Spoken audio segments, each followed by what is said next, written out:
I won the biggest lottery prize in my state's history, $384 million, but I decided not to tell anyone. I wanted to test my family, so I called them pretending to be broke and desperate for help. My mom hung up without a second thought. My brother called me a failure. But my little sister got in her car and drove almost 200 miles, using the last $500 she had. What I did after that changed everything. When I saw the winning numbers on the screen, I didn't scream or jump. I just sat there, staring at them, while my hands started shaking so hard I dropped the remote. $384 million, the biggest jackpot in our state's history. My name on that ticket. For about 2 hours, I didn't move. I kept checking the numbers, refreshing the page, whispering the sequence like it was some kind of code that might vanish if I said it too loud. When it finally sank in, I didn't feel joy. I felt fear. The kind that crawls under your skin and makes you question everything you thought you knew about people. Because I knew my family, and I knew what money did to them. Growing up, money was always the thing that decided whether we were fighting or pretending to love each other.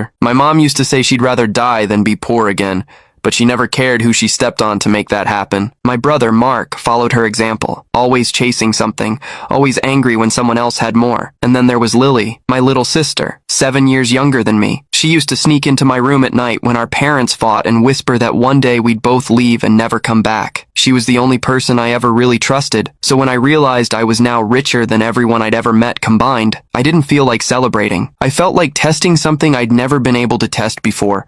Who actually loved me when I had nothing to offer. That's how the idea started. The next morning, I put the ticket in a small fireproof box and locked it inside a storage unit under a fake name. Then I called my mom. I told her my business had collapsed, that I was behind on rent, and that I didn't even have money for food. She didn't even hesitate. She said she couldn't help and hung up before I could finish the sentence. Mark was next. I told him I'd been evicted, that I needed a place to crash for a few nights. He laughed and said, "Maybe now you'll learn to stop pretending you're better than everyone." Then he blocked me. When I called Lily, she didn't say anything at first. Just silence and then, "Where are you?" I told her I was in a motel near Springfield, that I didn't know what to do. She said she'd be there soon. It was a lie, of course. I was at home, sitting on my couch, phone in hand, waiting to see what she'd actually do. 4 hours later, she texted, "I'm halfway there. Please don't go anywhere." I froze. I asked her how she was coming. She said she was driving. I knew she didn't have much money left. She'd just quit her job a week ago to start nursing school. I asked her if she could afford the trip. She said she'd use what she had left. 200 miles, $500, just to check if her brother was okay. I sat there staring at my phone,